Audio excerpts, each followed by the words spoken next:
کریم علیہ السلام نے فرمایا، جامع ترمذی میں موجود ہے، فرمایا میں جا رہا ہوں پر تمہیں دو بڑی بھاری بڑی وزنی چیزیں دے کے جا رہا ہوں۔ صحیح ستہ کی روایت، دو وزنی چیزیں تمہارے بیچ چھوڑ کے جا رہا ہوں، اگر ان کو تھام کے رہو گے تو کبھی گمراہی تمہارے پاس نہیں آئے گی۔ یا رسول اللہ وہ کون کون سی؟ فرمایا ایک اللہ کی کتاب دے کے جا رہا ہوں اور دوسرا اپنا خاندان دے کے جا رہا ہوں۔ اگر اہل بیت نبوت کو تھامے رہو گے، ہمارے بزرگوں نے لکھا ہے کہ یہ جو حضور نے کتاب اللہ اور پھر اپنی اہل بیت کا تذکرہ فرمایا تو اس کا مطلب یہ ہے کہ تھیوری دیکھنی ہوئی تو قرآن دیکھنا، اور پریکٹیکل دیکھنا ہوا تو علی اور فاطمہ کو دیکھنا، حسن اور حسین کو دیکھنا، ان کو دیکھنا۔ نبی کریم علیہ الصلوۃ والسلام کے اہل بیت منارہ نور ہیں، ان کی محبت، ان کا پیار کیوں بھلا؟ اس لیے کہ یہ وہ خوبصورت لوگ ہیں جن کو خود میرے نبی پاک نے تراشا ہے۔ ان کی سیرت میں جتنے رنگ ہیں وہ رسول کریم نے خود بھرے ہیں۔ ان کی ایک ایک بات کا خیال نبی پاک نے رکھا ہے۔ حضور نے از خود انہیں اپنی صحبت عطا کی ہے۔ زیادہ دور نہیں تھا سیدہ فاطمہ کا گھر، مسجد نبوی کے ساتھ تھا۔ اللہ کے رسول دن میں 2 دفعہ جایا کرتے تھے، پھر بھی کبھی کبھی فرماتے فاطمہ میرا دل کرتا ہے آج میں رات تیرے گھر میں قیام کروں۔ تو سیدہ فاطمہ الزہرا فرماتی ہیں کہ آمنہ کے لال اس طرح بھی میرے گھر میں قیام کرتے تھے کہ حضور چارپائی پہ لیٹتے تھے تو ایک کندھے پہ امام حسن کا سر ہوتا تھا اور دوسرے پہ امام حسین کا سر اقدس ہوتا تھا، اور فرماتی ہیں رات کو کبھی حسنین کریمین دودھ مانگتے تو میں اٹھتی دودھ دینے کے لیے، تو حضور فرماتے لیٹ جاؤ آج میرے ساتھ سوئے ہیں تو دودھ بھی میں ہی پلاؤں گا۔ تو محبوب اٹھتے ان کے لیے دودھ لاتے برتن سے نکال کے۔ حضور نے انہیں وقت دیا اور پھر ان کی چھوٹی چھوٹی چیزوں کا خیال رکھا۔ صحیح بخاری میں موجود ہے، تربیت پر توجہ دی۔ امام حسین تشریف لائے، ابھی عمر مبارک 7 سال کے قریب تھی۔ مسجد نبوی میں صدقے کی کھجوروں کا ڈھیر لگا ہوا تھا۔ چھوٹا بچہ جو ہوتا ہے نابالغ، اس پر شریعت کے احکامات نہیں آتے۔ صدقے کی کھجوروں کا ڈھیر تھا مسجد نبوی میں۔ یہ تربیت ہے، یہ ٹریننگ ہے جو اللہ کے محبوب نے خود انہیں عطا فرمائی۔ صدقے کی کھجوروں کا ڈھیر تھا۔ امام حسین حضور کے ساتھ آئے تو امام علی مقام نے نہ ایک کھجور اٹھا کے منہ میں رکھ لی۔ شارحین نے لکھا ہے لگتا یہ ہے کہ کئی دنوں کی بھوک تھی، کیونکہ یہ فاقہ اہل بیت کا بڑا محبوب ہے۔ مجبور نہیں تھے، وہ تو خزانوں کے مالک تھے، پر غریبوں سے محبت کی وجہ سے فاقے کیا کرتے تھے۔ یہ ان کی پسند ہے فاقہ کرنا۔ دیکھو کھجور امام علی مقام نے رکھ لی تو اللہ کے رسول نے گلے میں انگلی ڈال کے نکال دی، فرمایا حسین یہ صدقہ ہے، یہ میری اہل بیت کے لیے درست نہیں ہے۔ حضور نے خود تربیت کی، اور پھر سیدہ فاطمہ الزہرا نے نا اپنے بچوں کو تراشا، ان پر محنت کی۔ میں اکثر گزارش کرتا ہوں دوستوں سے، میں کہتا ہوں کربلا کا واقعہ کوئی حادثاتی نہیں ہے، اس کے پیچھے پوری ایک لاجک ہے، اس کے پیچھے پورا ایک فلسفہ ہے۔ ایسے ہی کوئی آدمی 3 دن بھوکا پیاسا رہ سکتا ہے؟ کسی آدمی کو صبح اس نے کھانا کھایا اور شام تک کھانا نہ ملے تو ٹانگیں کانپتی ہیں۔ رمضان المبارک میں عبادت کی نیت سے روزہ رکھنے والے بھی شام کو بڑے پریشان ہو جاتے، اور مسلسل 3 دن کھانا نہ کھایا جائے اور پانی نہ پیا جائے، اور حال یہ ہے کہ وہی آدمی تلوار لے کے میدان میں نکلے اور اس کی حالت یہ ہو کہ لوگ اس کے آگے دوڑنا شروع کر دیں، ہزاروں کی فوجیں تاب نہ لا سکے۔ علی کا گھر بھی وہ گھر ہے کہ جس گھر کا ہر ایک بچہ جسے دیکھو وہی شیر خدا معلوم ہوتا ہے۔ یہ کوئی آسان ہے؟ اس کے پیچھے پوری ایک اس کے پیچھے فلسفہ ہے۔ امام راضی کی تفسیر کبیر دیکھیے گا، امام راضی کہتے ہیں کہ سیدہ فاطمہ الزہرا رضی اللہ تعالی عنہ کے دونوں شہزادے حسنین کریمین بیمار ہو گئے تو سیدہ نے منت مانگی کہ بچوں کو شفا ہوگی تو 3 روزے رکھوں گی۔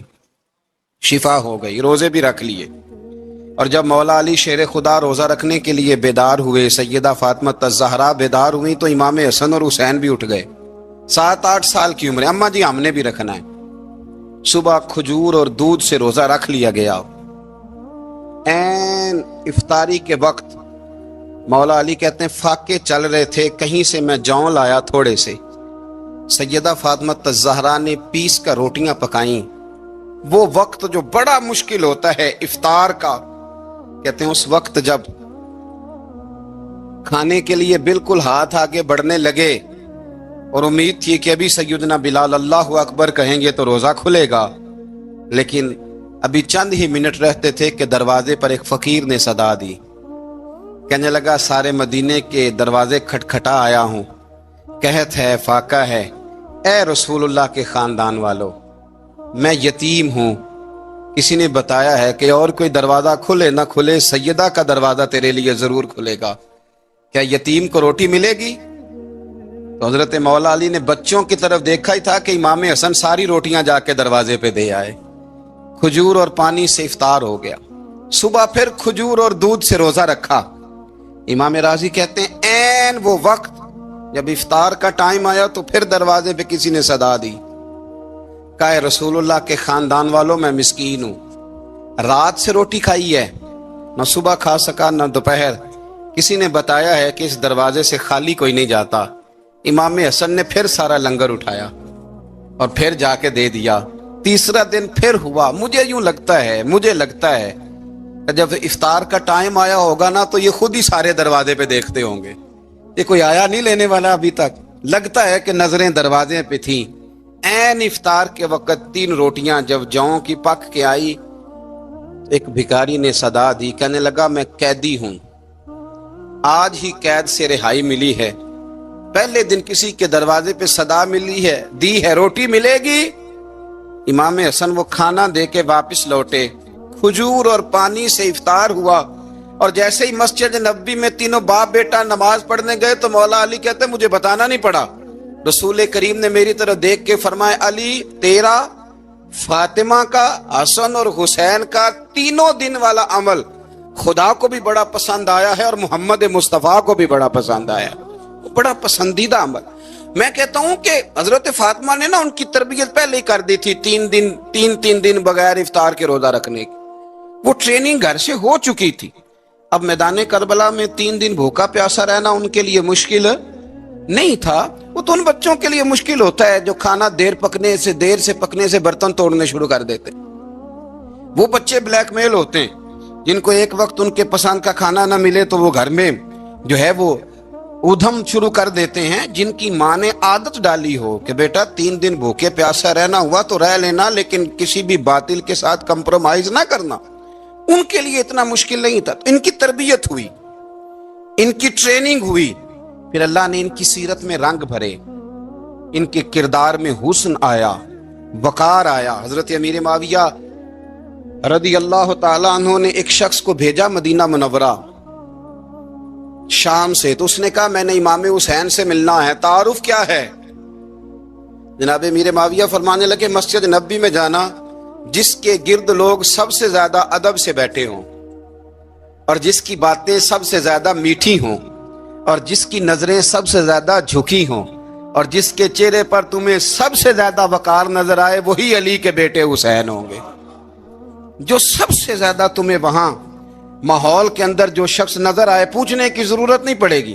وہ شخص کہتا میں مدینے آیا تو میں نے واقعی ایک شخص کو دیکھا، شہد کے گرد مکھیوں کا اتنا ہجوم نہیں ہوتا جتنا امام حسین کے گرد رسول اللہ کے غلاموں کا ہجوم تھا، لیکن نظریں جھکی ہوئی، باتیں میٹھی، لہجہ گداز لفظوں میں رانائی، اور لوگ کئی باتیں پوچھتے تو علی کے صاحبزادے ایک آدھ جملہ بولتے تو لگتا یہ کہ وہ جملہ سیدھا دل میں اترتا چلا جاتا ہے۔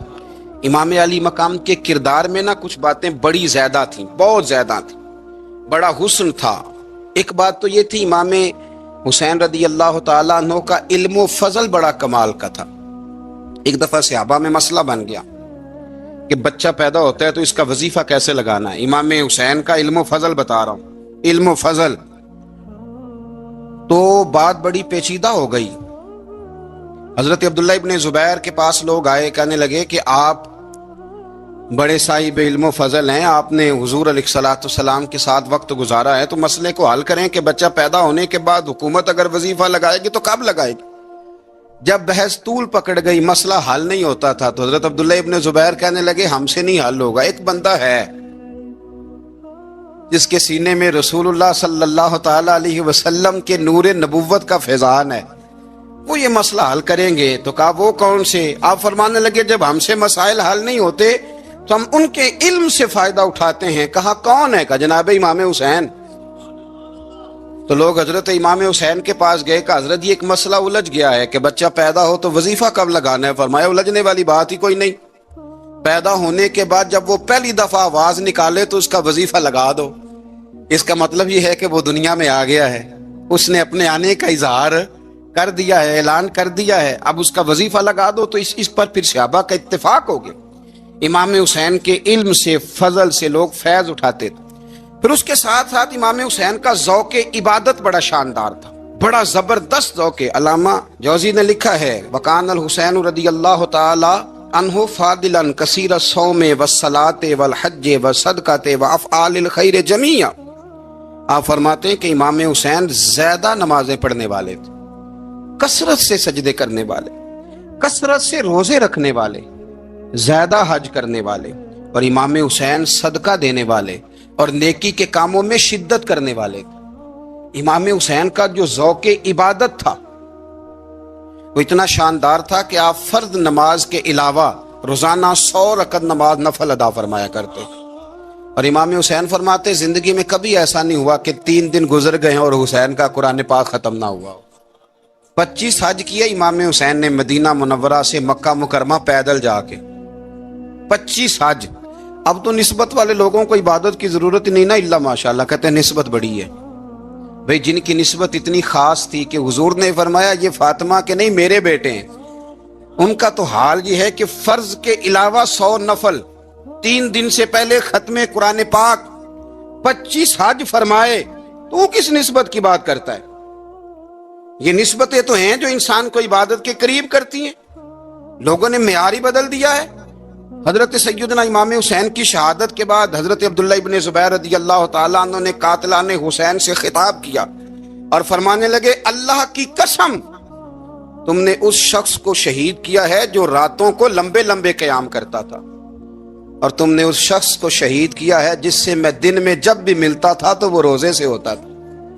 تم نے اس شخص کو شہید کیا جو قائم اللیل تھا, صائم الدہر تھا, اس شخص کو تم نے شہید کیا. آپ کو پتہ ہے کہ میدان کربلا میں جب 9 محرم کو ابن سعد نے امام حسین سے کہا کہ جنگ کرو اگر یزید کی بیعت نہیں کرنی, تو امام حسین نے فرمایا 1 رات کی مہلت دے دو,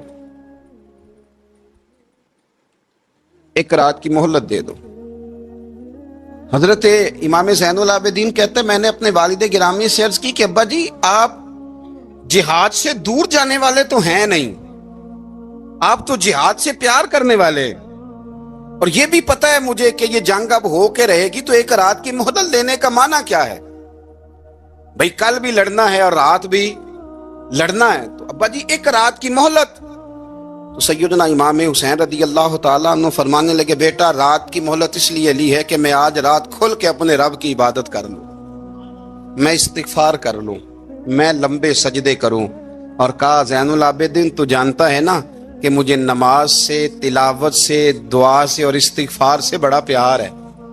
نماز سے مجھے پیار ہے, دعا سے مجھے پیار ہے, استغفار سے مجھے پیار ہے. فرمایا بیٹا میں نے اس لیے نہیں کہ میں چاہتا ہوں 1 رات اور دنیا میں رہوں.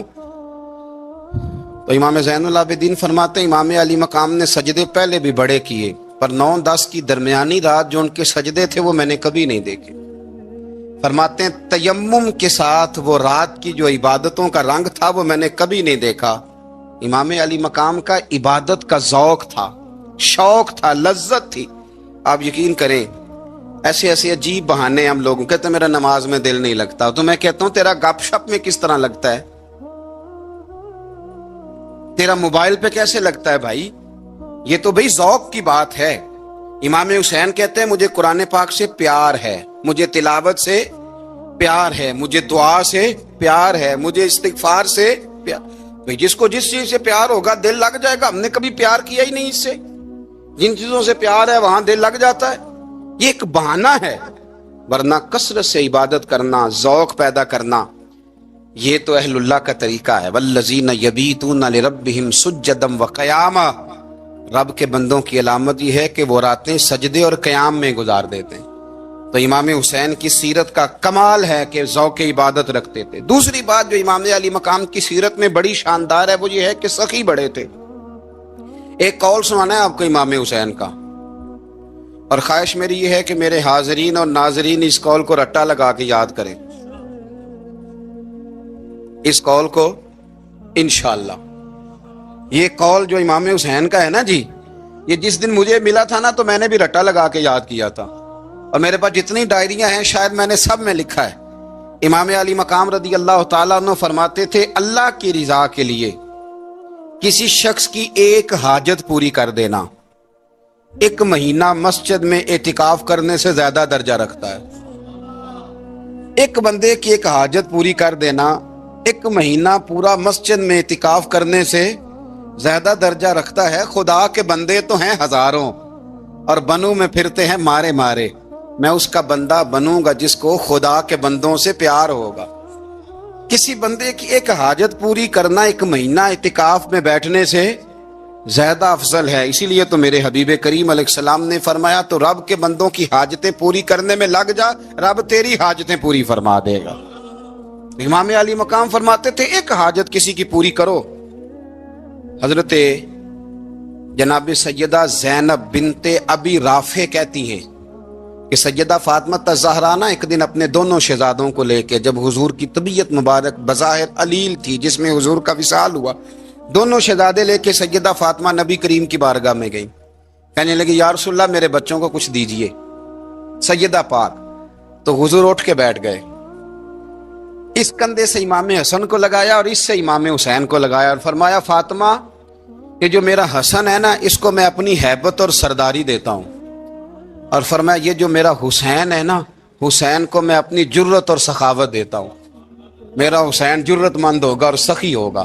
داتا گانج بخش علی حجویری، امام الاولیاء، سید الاصفیاء، داتا صاحب کشف المعجوب میں فرماتے ہیں ایک دن نا امام حسین کے پاس ایک شخص آیا بڑی دور سے کچھ مانگنے، کہا حضور کچھ دیجئے۔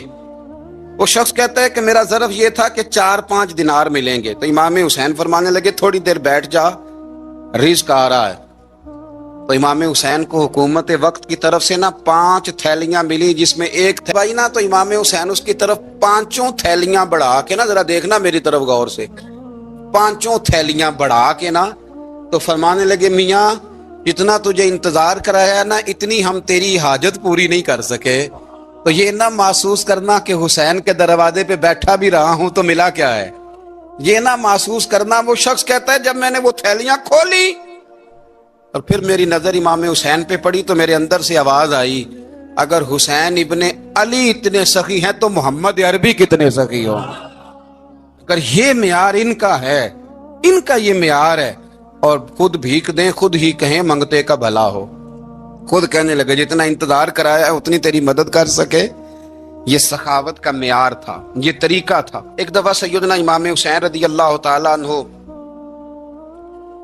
کہ گھر کے اندر نا 5000 دینار آئے، مسجد میں تھے، آپ کو 5000 دینار ملے تو امام زین العابدین کہتے ہیں کہ مسجد سے لے کر گھر آنے تک امام حسین نے 5000 اللہ کے رستے میں خیرات کر دی۔ فرماتے میں نے کہا ابا جی 5 دینار کی گھر میں ضرورت تھی، مالاں والے سخی نہیں ہوندے تے سخیاں کل مال نہیں ہوندا، ایتھے اوتھے دوویں جہانی سخی کنگال نہیں ہوندا۔ کہا ابا جی 5 دینار کی گھر میں ضرورت تھی، تو کہتے ہیں مجھے فرمانے لگے بیٹا یہ جن کو میں نے دیا ہے نا یہ گھر کے لیے ہی دیا ہے، یہ گھر کے لیے ہی دیا ہے، جن کو دیا ہے تمہارا کیا خیال ہے یہ باہر خرچ ہوا ہے، یہ گھر کے لیے ہی ہے۔ اس لیے کہ جب انسان دوسروں پر شفقت کرتا ہے تو اللہ اس کے گھر پہ رحمت فرماتا ہے۔ امام حسین کے مزاج میں پہلی بات میں نے ذوق عبادت کی عرض کی، دوسری بات عرض کر رہا ہوں کہ صحابہ حضرت اسامہ بن زید بڑے پیارے ہیں میرے نبی کریم کے، بڑے پیارے۔